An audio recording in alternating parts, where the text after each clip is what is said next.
Hello guys, it's me Finley. Welcome back to a new video on the channel.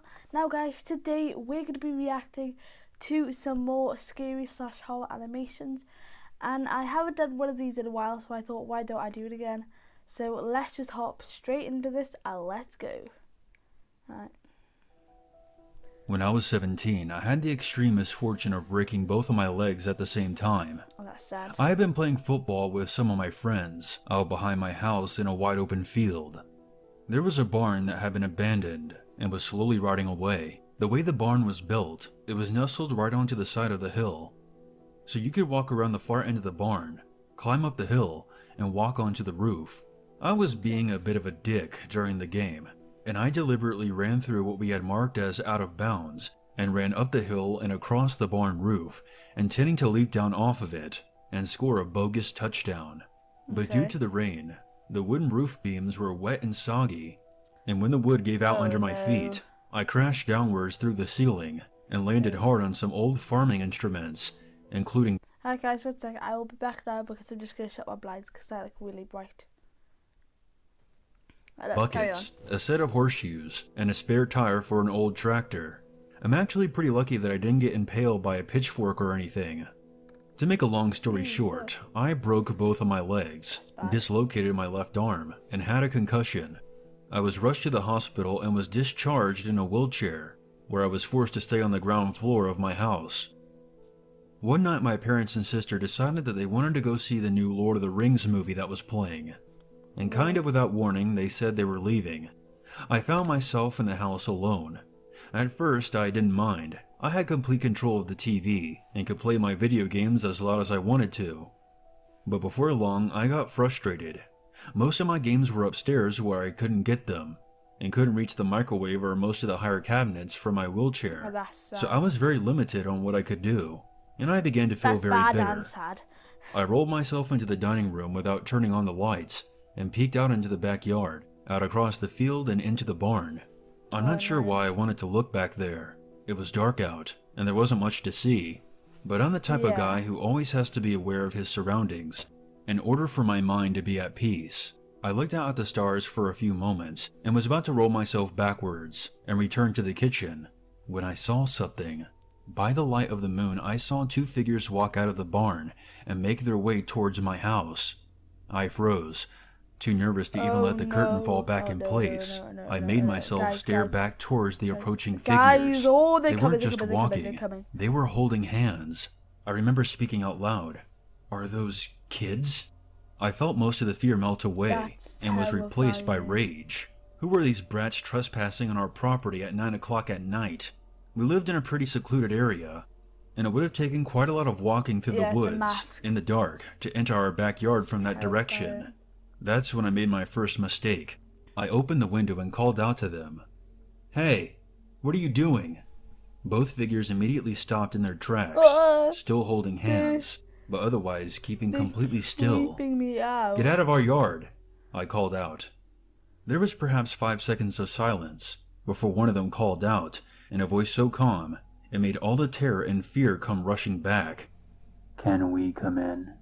The voice sounded muffled. Oh my god! And at this point, my eyes had adjusted to the darkness.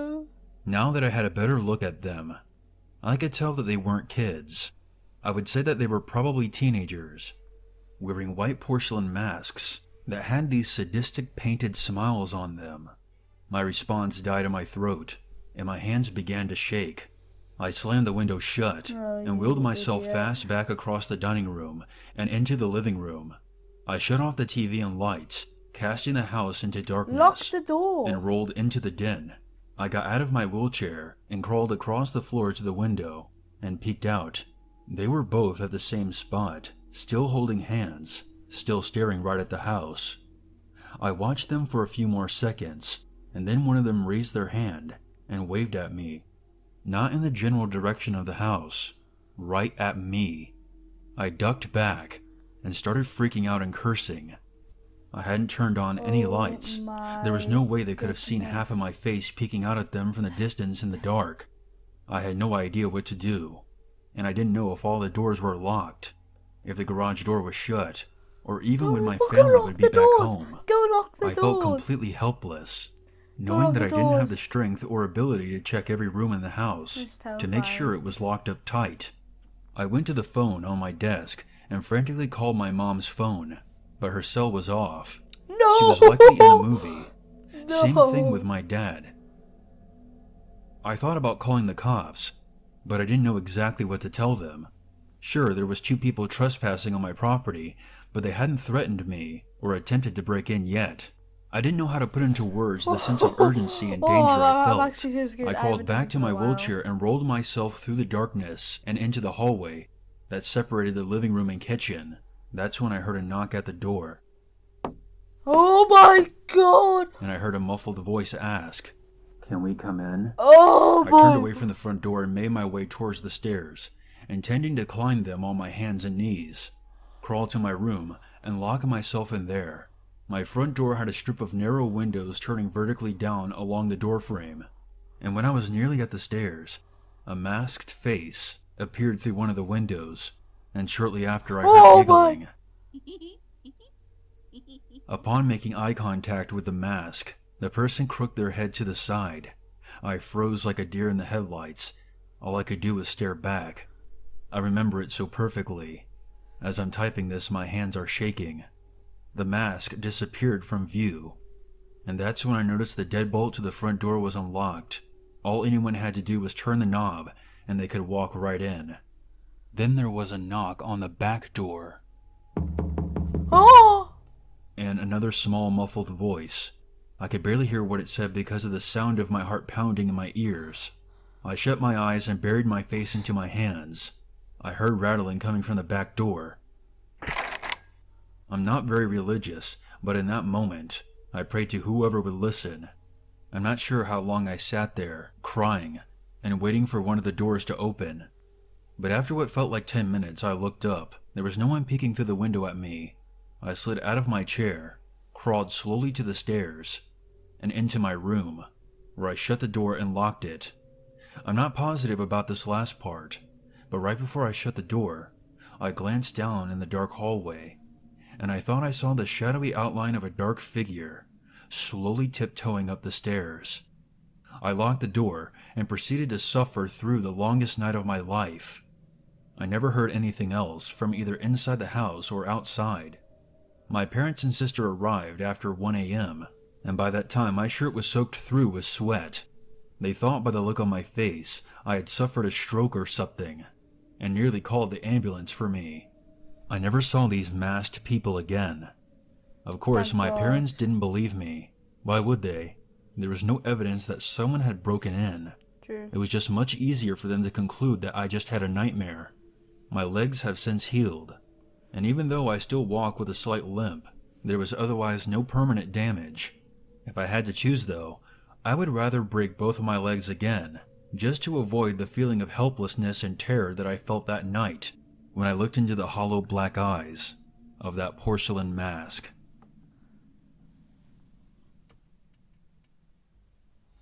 No. Number 1. That was honestly, since I haven't reacted to like scary animations in a while, that was honestly really terrifying. I didn't think that I would get that scared. Oh my god, I'm literally shivering right now with fear because I've just been scared so much. And let's just like carry on. Back in the 1970s, my uncle used to spend a couple of weeks in his hunting cabin that was in the middle of nowhere up in Canada. Most of the time his trips were very relaxing and enjoyable. He would head back home afterwards feeling refreshed, having unplugged from society for a bit. He used to tell me that he had some of the best moments of his life sitting on his front step, watching as the stars faded from the sky and the dawn appear on the horizon. He was a real man of the earth, who enjoyed being one with nature. I'm surprised he never sold his condo and went full Amish. There was one year that nearly derailed his loner lifestyle and scared him so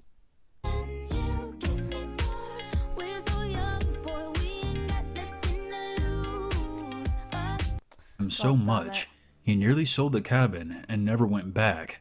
It's the most popular story circulated through my extended family, and the reason I always triple check my locks before going to bed. Now, for some context, the cabin wasn't accessible by vehicle, and there was a small amount of hiking involved to reach it. It was about 400 square feet and was made up of a single room.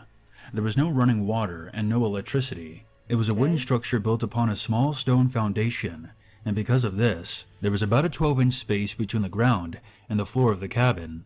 There was a trapdoor by the fireplace where he would drop extra logs of firewood, so he wouldn't have to venture outside to collect more. The incident happened in October. It was extremely cold even by Canada standards. When he wasn't at the cabin, he had the front door locked with a padlock, but upon entering, the first thing he noticed was the hint of tobacco in the air. This confused him, because he didn't smoke, and he hadn't been in the cabin since January. But he shrugged it off and got himself settled in. His first order of business was to get a fire going. He lit the lanterns, unpacked, pulled up his chair to the fire, and fell asleep. He woke up several times during the night, always in a state of panic, as if the chair was tipping over and he was falling. But the wind was roaring so hard outside, and the cabin walls were creaking so much, he shrugged it off as paranoia. He eventually left his chair and got into bed. He awoke one more time that night. When dawn was just beginning to peek through the window, he shot up in bed when he heard a loud roar of the wind, and through his haze of sleep, he thought he saw a figure outside the window.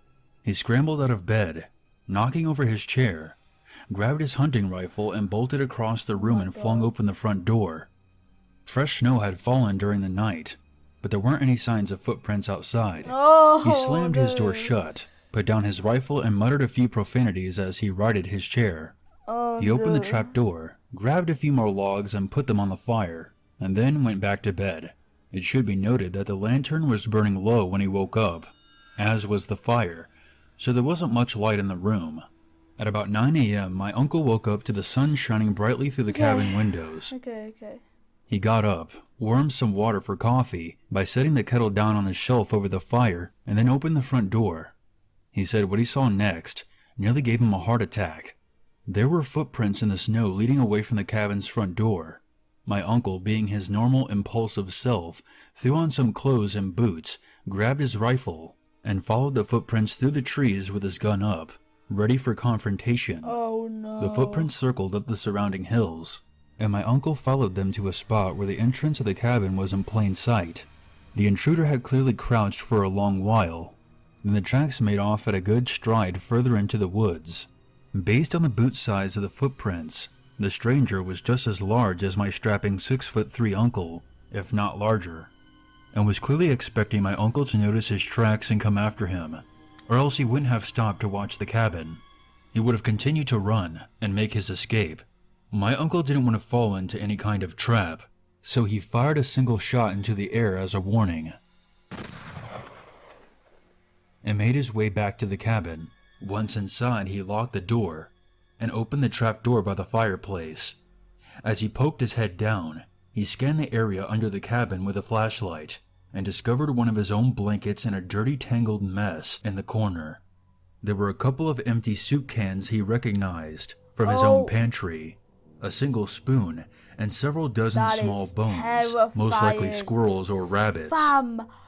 What my uncle thinks occurred was that somehow an intruder had broken into the cabin while my uncle was away and had been hiding under the floor the entire time he had been there the previous day. He came to the conclusion that the reason he kept being jolted awake the night before was because half of the chair had been resting on top of the trap door, and whoever was below was trying to escape by lifting the hatch.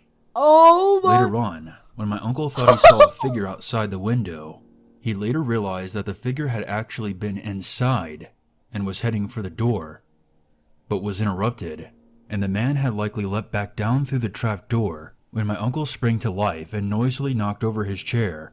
The creepiest thing about all of this wasn't the fact that a complete stranger was hiding so close when my uncle thought he was alone. It was the fact he was hiding in the first place that really calls into question who he was and what his motives were. It was never confirmed how the man broke into the cabin, but was already under the floor when my uncle arrived, which tells me he was going to great lengths to make sure that he wasn't discovered. When he finally emerged from under the floor, he could have killed my uncle in his sleep, but he took the opportunity to run. It's possible that he simply decided that he didn't want to risk a struggle. But I think whoever he is, he was on the run, or at the very least, had something to hide. Earlier the same year in May, not very far away, a 17-year-old girl had gone missing while walking up the road to visit her cousins, and shortly after in August, a 21-year-old woman was found stabbed to death on the very same road the girl had disappeared on. I believe whoever was in my uncle's cabin could very well have had something to do with one or both of these unsolved crimes. My uncle never reported the incident to the police, and to the best of his knowledge, the intruder never returned. But it makes me wonder to this day, are we ever really alone when we think we are? Because if someone could be hiding under the floor in an isolated cabin during the winter, is it really impossible? Someone could be in my closet. I'm gonna put this here. Be here. The video's about to end anyways. But look, okay, if I die, yeah, it's gonna be all I've done.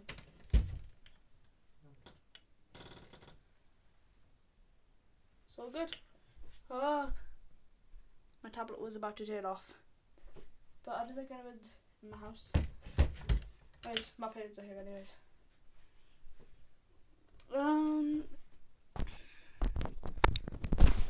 Okay. No one's in my closet, no one's in my, someone could be in my attic, but I just can't be bothered to get the chair out. Anyways guys, thank you so much for watching this video. If you guys did enjoy, then please drop a like and subscribe, and I'll see you all in the next one. Peace!